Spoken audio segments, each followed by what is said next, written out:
Hi, I'm your host, Jürgen Strauss from Innova.buzz, and I'm really excited to welcome today to the Innova.buzz podcast from the US Virgin Islands. My first guest from the US Virgin Islands, Dr. Joseph Ryan Smolarz, who's the founder of StorPartners. Ryan has an intriguing journey from being an ear, nose, and throat surgeon to becoming a commercial real estate entrepreneur. He's focused on self storage and assisted living opportunities. So it's a very niche real estate investment business. His mission is to provide financial sovereignty to medical professions by guiding them in holding hard assets to make work optional. And by work, I guess you mean the medical part of their profession. Welcome to the InnovaBuzz podcast, Ryan. It's a great privilege to have you as my guest. Thank you so much. It's an honor to be here.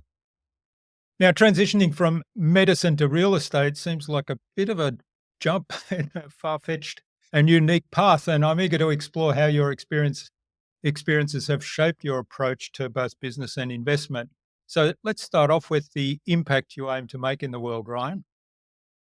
Yeah, so I think that having been there, if I can change at least a few people's sort of outlook on life and the way we see the world as that mindset shift, I think that my job will be accomplished. And if we can do that, maybe we can do that for a whole lot of people. Most of the people that we do speak with are medical providers, but I think the values and principles hold true for just about anyone. Hmm. So, what inspired you to transition from a successful career in medicine? And my understanding is you're still practicing medicine, but what inspired you to transition into the world of commercial real estate? Yeah, so I think I always had this sort of itch that I couldn't scratch when I got out of residency, got out of my training, and there was just always something missing that it was really hard for me to put my finger on. But as I went through that journey, trying to figure out my way and how to do the surgeries my own particular way and take all the the nuts and bolts of what everybody's taught me, what I realized is that there was a lot of skills that I developed in that training, those 5 tough years, and 4 on top of that, if you consider medical school part of the training, which I do. Um, I think that once I figured out like that's what it was, this entrepreneurship and trying to solve some of the world's problems, it really kind of took a life of its own. Hmm. Yeah, I was just thinking as you mentioned that the not coming from a medical background, but I'm guessing that what you're faced with day to day is there's a problem. How do I solve this problem? And which is very similar to entrepreneurship in many ways, right? Absolutely. I think the difference is the risk profile Mm, that doctors are willing to take on, and that's a big part of the drum that we beat. Is with risk comes reward a lot of the times. Now you have to be smart about it and all the things, but as we're taught and trained and beaten to our heads, basically that we want to have the least amount of risk on the table as possible with our patients to make them better and all these sorts of things. And I think that if you get down on a granular level, that's really the mindset shift that we have to focus on with medical professionals to be able to sort of embrace that. so, so by that you mean embracing a little bit more risk when in the investing space than you normally would if you're operating on somebody. Mm, Absolutely. And it's just a different way to view the world, in the operating room and in the clinics and all these things. We're trying to make the world a better place, right? Change people's lives. And in this world of entrepreneurship and investing, voting with our dollars, the risk profile just changes. You have to be educated in your decisions, but both sides of the table, we're playing poker, right? We're playing the odds. We're mm. playing the statistics and that sort of thing. And so, if you just a little tiny shift can make that aha moment, and you can see it in people's faces and eyes, and it's a great thing. Yeah. Yeah. Now, why the self-storage industry as investment? Well, first of all, why real estate at the top level as an investment vehicle, and then why the self-storage industry? Yeah, so I'll try to keep the story short, but I was finishing up my business school training, and my master's and my MBA, and I was driving to the airport. I travel for work a couple times a week to different islands, and I was driving, and it had to be serendipity. But the first podcast that came on, the person said, we all live in very complicated lives, some more than others. And you can tell, I want you to do this. I want you to find your keychain and see how many keys you have. Mm. And so I did. I looked over in my passenger side of my car, and you could barely see the seat. There were so many keys. And so it made kind of drilled home to me how complicated my life was. And I really wanted to focus on something where I could get down to a place where it wasn't so complicated. Mm. That was the premise of what I wanted to do in business. The very next podcast, there was a gentleman on, and he was talking about commercial real estate, and he said talking about the tax advantages and all those sorts of things. And at the end, he said, "Listen, commercial real estate is tough. It's cutthroat. It's a full contact sport, but there is this one niche sort of industry that's out there. It's a concrete slab in a metal box, very little operation, and it gets good returns. And if you have to pick between complicated and not, or not as much, then that's where you want to be." So I turned off the radio and started looking for the best people in the world to train me on top of my business training, and the rest is history. Yeah, and so you started investing in that self-storage opportunity, and then as you became more and more successful, I guess people started to ask you, "Hey, how do you do this?" And you start teaching them, and that's how you built the business. Is that Yeah, what? pretty much. I started as an LP, a limited partner, learned the business, joined some masterminds, and tried to learn from the best in the industry. And one thing led to another to another. We bought a few small facilities, and then all of a sudden we're buying bigger ones and bigger ones. It's kind of the natural history of how that works. And now we're at the point where we're pretty good at it, and so Mm. we're putting some really good professional real estate people together.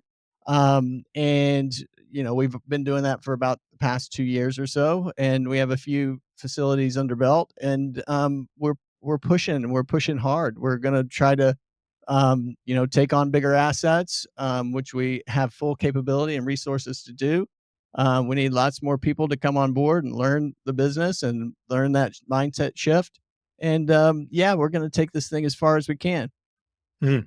You mentioned their mindset shift, and I'm curious because you talked earlier about changing the mindset to, around risk a little bit from a medical professional's viewpoint in their field when they're practicing medicine to the investment space. I guess uh, traditional consumers have a sort of a certain mindset that isn't necessarily an investor mindset either. So, talk to us a Exactly. little bit about how do you work with people to change those mindsets to be more consistent with an investor mindset that leads to success ultimately. Yeah, I mean, I start with my own story, right? I was that person. Like, all of the marketing teams in the world were pointing their commercials at me, right? My headspace was full of, the next watch, or the nicer car, whatever that material thing was. And I can remember the very distinct moment that that it happened for me. I was sitting in it was probably the third day of lectures of my business school, and I just had this aha moment, and I realized that, and I said, I don't want that anymore. What I want is to fill my headspace with trying to solve the world's problems, and trying to find a better way to do things, and try to make the world a better place. And really, from that moment on, I think that that's what I've done. Like, all of those thoughts and things that I was so worried about in the past just I don't know where they went, but they're not here, Mm. right? And I just it was so powerful for me that I would love to spread that message and beat the drum and see if it resonates with other people. Mm. So it's solving the world problem. I mean, what do you say to people that say, well, first of all, I'm struggling to pay the bills and I'm living hand to mouth existence, and yes, maybe I'm buying the shiny new toys that I can cut back on a little bit, and that might make it easier for me. But until I can become financially independent, I suppose I can't go out and solve the world problems in the areas that I might have expertise to help people. Yeah, well, there's 2 people or 2 types of people in every investment. There's the people who do the work, the sweat equity, and there's the people that provide the capital. So, if indeed you have the skill sets, that may be helpful to a team, join a team and provide that sweat equity, build the returns, build the compounding returns, and before you know it, you'll be the person on the other side providing the capital. That's, I mean, pretty straightforward to me. I started nights and weekends. Had and still do have a day job and several other jobs for that matter. For someone to say that you don't have the time, to me, that's a code for I'm just not interested. Hmm. Not important enough. Yeah. Yeah. All right. You talked there about getting on a team and taking on particular roles. Talk to us a little bit about how you build relationships there within those teams and maintain those strong relationships. So I imagine that's really critical in successful partnerships that you're building. Absolutely. The way I view it is I'm not in commercial real estate. I'm in relationship building. Hmm. All the way around, whether it be the seller of the facility, whether it be my team, whether it be the investors, the limited partners. I think that's critical to all of it. I mean, you have to have the skill sets and the knowledge to be able to underwrite the deals and, all the book work and all the stuff and, just put your head down and do it. But in the end, I can't do this without all those people, right? Hmm. So, and I don't really want to. Um, I do want to build teams, and I want to, um, be able to pass on my legacy to other people who maybe I can help out to point in the right direction and change these mindsets and all these things. Um, Really, the relationships are everything. And so I think if you come from a good place, yeah, it's hard, right? Commercial real estate, like I said, is a full contact sport. I mean, there's nothing easy about it. Every day we find struggles. We find struggles in the practice. We find struggles in our social life, our personal life, in storage. I mean, the struggles are endless. But to know going in that my team, I hope knows, they would have to say their own views.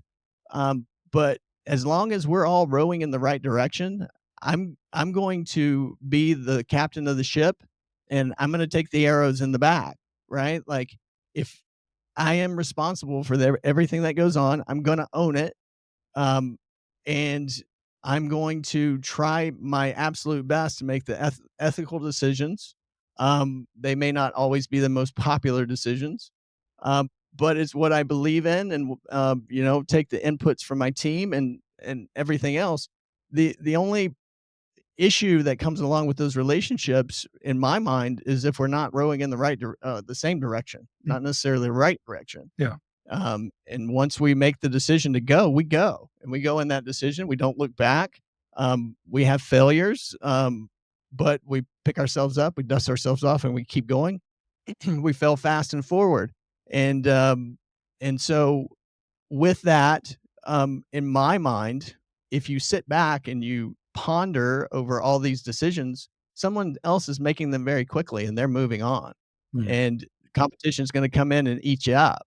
And so, although, in my teams, I don't think that people consider me like the nicest person on the planet, but as far as like the most, well, not the most, but a solid ethical person that's making ethical decisions for both the investors, the firm, my family and even the seller of the facility. I want to walk away from the table with a win-win for everyone.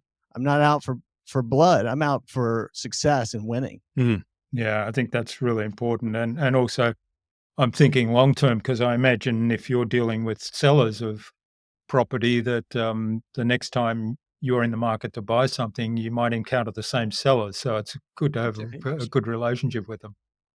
It's a very small world.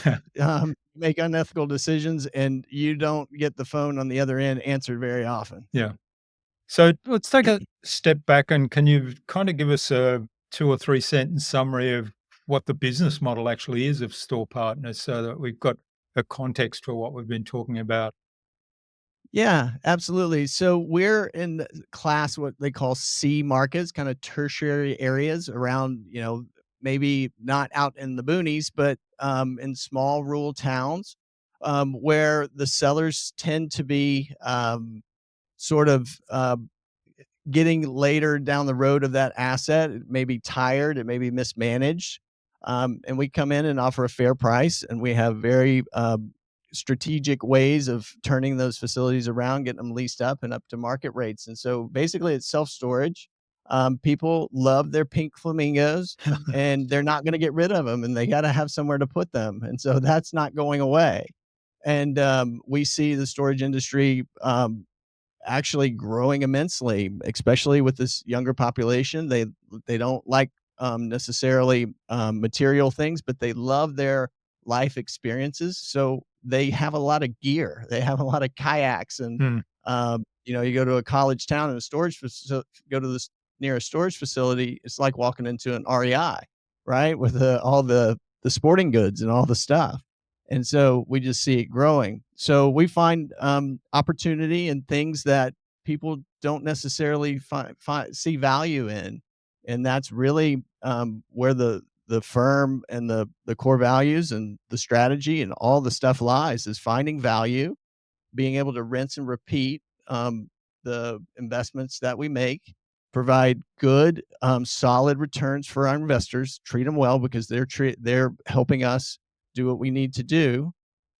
Treat the sellers well, so we find other opportunities and basically find facilities or storage facilities. We'll keep buying bigger and bigger assets, and get closer and closer to major metropolitan areas, maybe B minus facilities where we can still add value. And we have to be very clear on what value that we can add to that facility and where our strengths and where our weaknesses are. And it takes looking in the mirror and saying, you know what, that this facility could probably be run better by a different team, because we don't have the resources to provide the value that would take to get this up above what we call pencil, where everybody gets the returns that we're looking for and all the sorts of things. So there's a million different things that we have to think about when we go into buying assets. And so that's the way we value it. That's our strategy. And we'll continue to do it and treat people well. Okay. And do you hold those assets for the long term or do you turn them over once you've added value and improved them? Yeah, so we have a 3 to 5 year hold on our assets usually, and the reason the 5 years, because a lot of times on our debt, our mortgage, it has a balloon payment at that time, and so to be able to pull some investors out that want to get out, some people want to stay. We have to refinance. We don't know exactly what the market's going to look like at that time. We may have to refinance at a higher rate. It's very difficult to do a pro forma on that number. It really works out well. A lot of the depreciation, the tax benefits is kind of chewed up, first lack of a better term, by that time. And so it really the market really sort of dictates that, in our opinion. If at 3 years we've added the value, the market looks good, and we have pretty much made the facility as good as we can, and we've increased the rates to a level where the market um, finds the equilibrium and value, and then at that point we'll sell the asset and let somebody take it over and take it to the next level. Hmm. So it's largely about finding undervalued assets, improving them, bringing them up to market value, and also bringing the rental return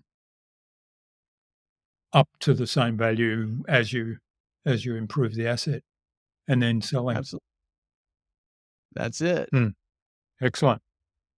All right. Now, one of the things I was curious about is how how has your experience in the medical world kind of transferred into the real estate world? And you talked earlier about the change in mindset around risk, but I'm sure there's some common things that, and you also alluded to, I think, some of the things you learnt that were problem solving and how you transfer that. Yeah, so I trained, at the time, and I think it still is the busiest trauma hospital in the world. It went at the time, it went back and forth between Detroit and Houston, and, so basically, I got a full, immersion course in leadership as trial by fire. And so, um, there were lots and lots of, people who were in car accidents, you name it, industrial accidents where 2, containers would come together and people would be crushed. Um, and so in those times, um, you have to figure out how to lead people in the room, how to make it most efficient to get to the goal, which is being able to, put the patient after the operation in a room to recover. Um, and so a lot of those leadership sort of principles and, skill sets, um, I don't think that people outside the industry have the opportunity to be in those situations and learn exactly how, the best way is to, lead those, what I consider ultra elite teams, to be able to be successful in saving people's lives. Mm. That's the most important one, I think. Yeah, yeah. And so you transfer that leadership skill. Mm. It's fascinating. And what was I was chatting to another guest, potential guest that's coming on the show soon, and we were talking about leadership and the idea of personal leadership and how it all starts with personal leadership, and that we're all leaders in some ways. So that's certainly Absolutely. consistent with that. So, what have you had any kind of revelations around your own personal leadership on this journey? Oh, unbelievable. Yeah, I would say, from where I came from and where I am as a leader, I don't, say that I'm the best leader in the world, but the growth that I've made, I think is exceptional. And I'll tell you the basis of what I believe, um, if someone out there, your audience, is looking to have sort of a core value principle of, how to start being a good leader, and I think it starts with emotion. Um, if you can keep I when I go into and by the way, everything's a negotiation, right? We negotiate with people all day long and don't realize it. Our kids, my wife, my employees, every conversation has some component of negotiation. And when I go into these conversations, the premise that I'm coming from is if I let my ego or my emotions show or gain control of that encounter, the other person wins. So when I walk away, I I put together a scoreboard and I say, I lost that. Fair and square. They got the best of me on that one. I showed my emotions. I would, either I was angry or, it made me sad or whatever that emotion is at the time.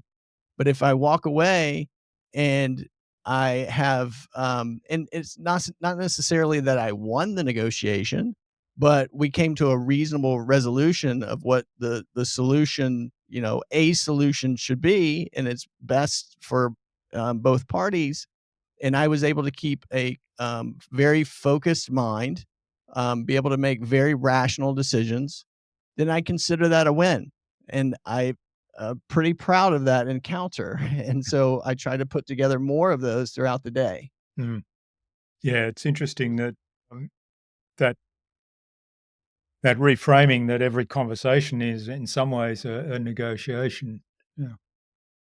And Absolutely. I think one of the things that gets in the way of those, I mean, I kind of think that a level of transparency is always good in those negotiations. So if you're frustrated or angry or excited, um, I feel that you can actually show that to some level as long as it doesn't interfere with your decision making, um, or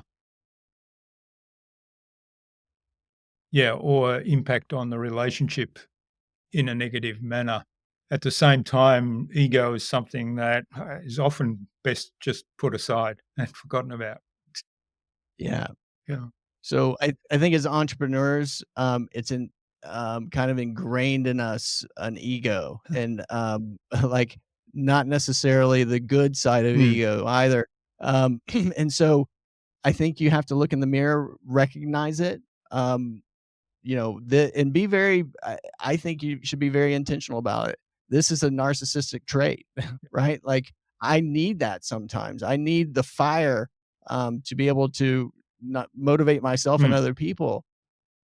But it has its place. It has its Yeah, box, exactly. Yeah. right? Like, Yeah. There's um, a pop group from the 70s, an Australian pop group. You may not be familiar with it, but I'll mention it, Skyhooks, and they had a popular hit song called Ego is Not a Dirty Word. And I kind of, it was yeah, interesting lyrics because it kind of talked to some of that it is an important emotion for some of the things like you mentioned. It kind of drives us to achieve something, and also the reflecting back and saying, "Oh, I achieved that, and it makes me feel good." I mean, that's an ego thing, and that's healthy. At the same time, if it gets in the way of an important relationship, or if it gets in the way of actually making a rational decision, that's where it's unhealthy or absolutely. personal growth. All right. One of the other Absolutely. things I was curious about, you talk about on your website the complex financial struggles most doctors face, and I guess some of what you're doing is giving people the ability, giving medical professionals the ability to uh, choose to work rather than they have to work. This is my training, and I need the income, so that's what I'll do for work. Your service provides them the opportunity of saying, "I'll work because I love the work." And the money's just I don't really need the money, but I'm working because I love it. And if I choose not to work because I'm not enjoying it anymore, then financially I'm secure. Uh, Talk to us about that a little bit because I think there's certainly a commonality there with most other professions. Oh, absolutely. Yeah, I think there's some security in the fact that if, tomorrow my arm gets chopped off, that my family's going to be cared for. That's part of it. Mm, I think there's also a lot of burnout in our industry because there's always this nagging feeling of, well, I have to see, 10 more patients to keep the paychecks coming where the insurance rates are going down, and so there's a lot of being pushed to work harder and not having the option of not. And so you got to understand where we come from, and this is not always the case, but this is sort of the stereotypical sort of position that most medical providers are in as we go through school, college, we have debt, right? We take mm, out loans. And we go to medical school, we have more loans. Some people have parents to help them, some don't.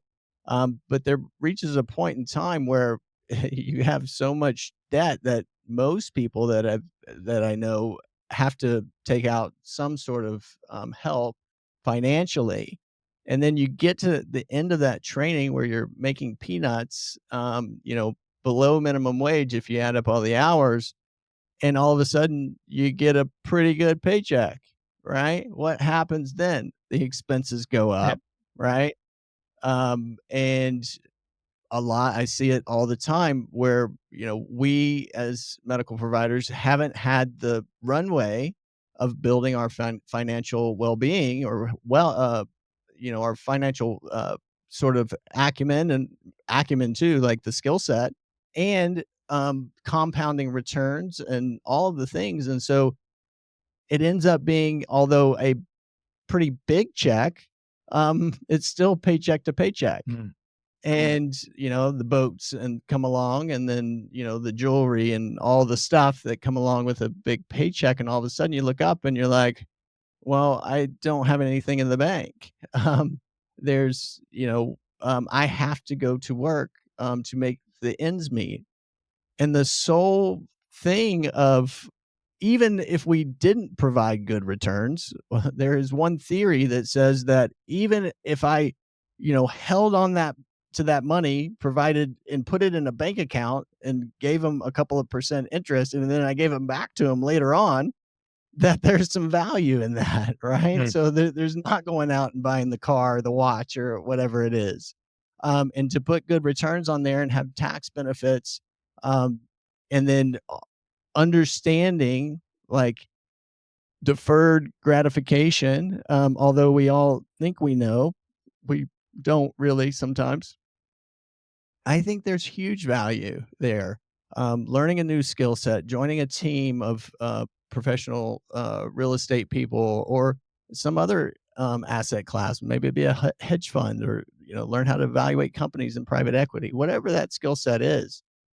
Because although we don't always realize it, um, we might not always be able to do the manual work with our hands, or our minds, as we get older. Mm. Like, it's not guaranteed. There's, in disability insurance, you can get it all day long, but you increase your expenses, you have an expense ratio in your life of 85%. I don't care how much Mm. disability insurance pays. If you get in an accident or whatever, the ends are not going to meet. And so, um, I think that we put that part of our lives aside because, a lot of people say, "Oh, I'm hiring a consultant. I have my financial advisor. I have my tax accountant. I have, my attorney," and all these people deal with all this stuff. But at some point, I think you have to take the reins, and just like in their medical practice, they wouldn't, sort of put that on everybody else and not know what's going on. And I think Mm. you have to have some level of understanding in your personal life, some more than others. And it's a skill set, that you can take forever and use it. Yeah, yeah. As you say, particularly if you're working with your hands and physically, it involves physical effort in some ways. As we get older, that may not be necessarily be as easy to do. Yet, if we can keep our mind active, we can still um, apply these investment skills.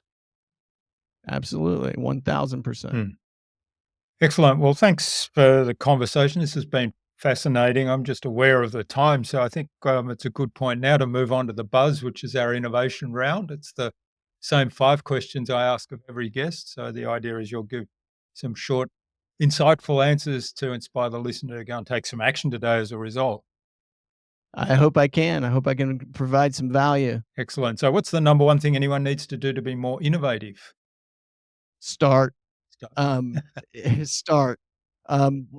Most people that I find are standing at the beach about 2 inches away from the water, and they haven't taken the first step, and that first step is so important. Mm, yeah, it reminds me, and I must look this up because it's one of my favourite sayings, but I just can't remember who coined this. It's you don't have to be great to start, but you have to start to be great.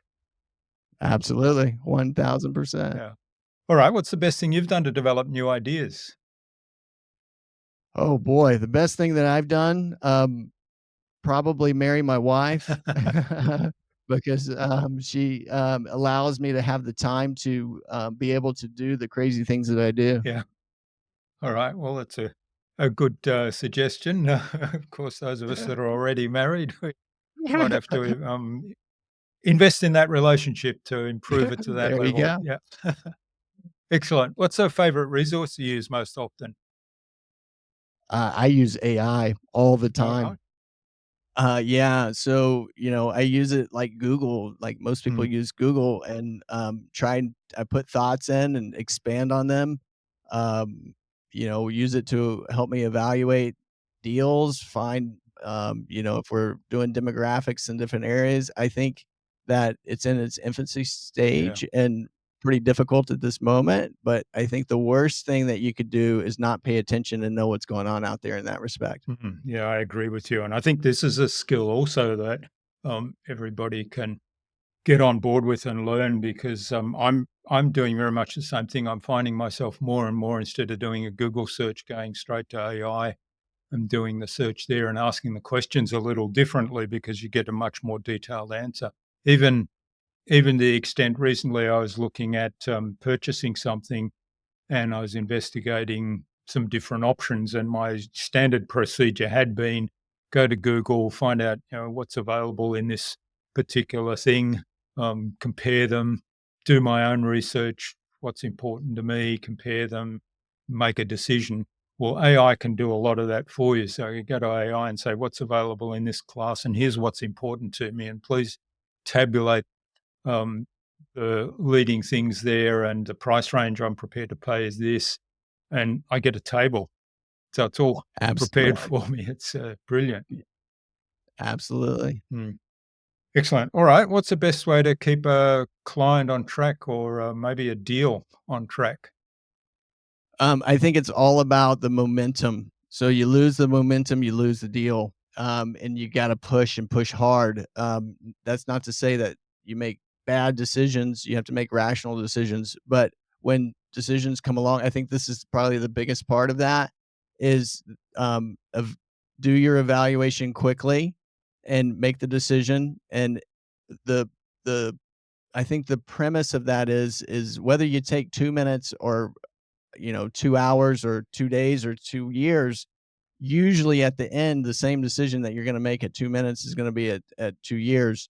And so if the decision is wrong, then you pick up the pieces and you make a better decision the next time.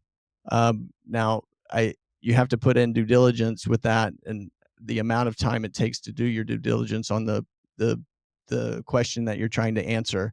But that would be my answer. Mm. Keep the momentum. Yeah. Yeah, that's interesting, and part a lot of that is communication as well, right? And making sure that Absolutely. you communicate in a way that if there's a level of excitement that's maintained because that's part of the momentum.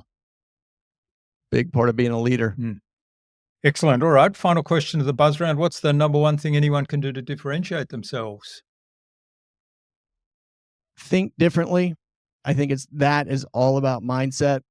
If anybody ever tells you that you're crazy for doing what you're doing, um, they're either right Yeah. or um, there's a good chance that maybe you are doing the right thing for you. And I think that you have to really look in the mirror and make sure that you're and having a mentor, a sounding board, a friend who will tell you if you're off track is really key in this respect. Um, but yeah, Mm. that's it. Yeah, love it. And as we record this a little over 24 hours ago, the SpaceX, the fifth launch of their rocket, the booster rocket was brought back to Earth and caught in what they call the chopsticks, which if you watch that video, and if you haven't watched it, I highly recommend. There's a 10-minute YouTube version. It's an absolutely amazing watch. And I found an interview that Elon Musk did 3 years earlier where he said that they were going to attempt to do something like this, and everybody said he was crazy. So I think that's a really good example of what you've just said. Absolutely. Yeah. Absolutely. All right. Well, thanks for getting us through the buzz, Ryan, and thanks for the conversation so far. It's been really fascinating. Now, where can people find out more about you and about Store Partners, and maybe even get in touch and say thanks for what you shared? Yeah, absolutely. So, if you want to sort of follow us about the sort of the principles that we're beating the drum about, we're not teaching people what to think. We're teaching people how to think with that mindset shift. We have the Medicine and Money Show. It's geared towards medical professionals, but I think any high performer or a person who wants to be a high performer, the principles ring true. So you can start there on the Store Partners website. The Store Partners website, STOR partners.com. There's a link there. And if you want to, you can click that link and we can set up a call. We can talk about, your investment journey, starting an investment journey, the resources that are available, or how to join a good team, what to look for in a sponsor, make sure they're making good ethical decisions, all those sorts of things. And then on my LinkedIn page, I go by Ryan, but my LinkedIn page has my first and middle name, Joseph Ryan Smolarz. And so that's a good place to sort of check out what I'm up to. I have to update it a little bit, but it has all the things that I'm interested in and want to kind of push forward. Excellent. And of course, we'll have all those links in the show notes so people can click straight through. So before Absolutely. we wrap up the show today, Ryan, what action would you like our listener to take from our conversation today?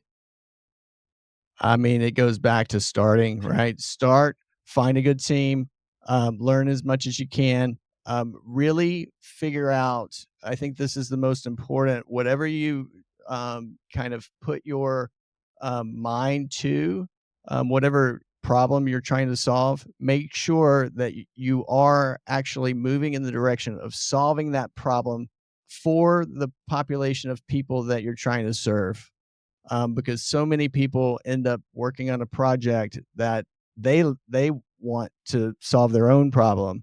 You just have to make sure that the problem you're trying to solve is a problem that the the product that you're developing, and it's all a product in business, right?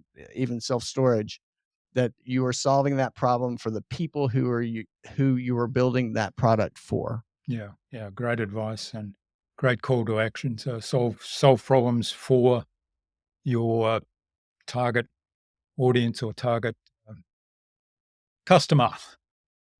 Exactly. Excellent. All right. Well, thanks so much for sharing your time and your insights with us today, Ryan. This has been a fascinating conversation. I learned a lot about self storage and your business model, and there's so much that is parallel to, I guess, building something for financial freedom out of whatever job we might have. And this is clearly a really good option, but there's a lot to learn even to apply in other areas. So, Absolutely. those of you listening, if you've been focused on self-storage, listen back again and kind of think broader. But certainly, if you want to know more about self-storage, go and check out those links in the show notes for Ryan's website, the Store Partners, and the other links in the show notes. So thanks, Ryan. All the best for the future, and please do stay in touch. Thank you so much for having me. Again, it's an honor to be here, and thanks for giving me the platform to beat the drum that we continue to beat, and we'll continue to do that for as long as I can, stand on my 2 feet and get out there and spread the message.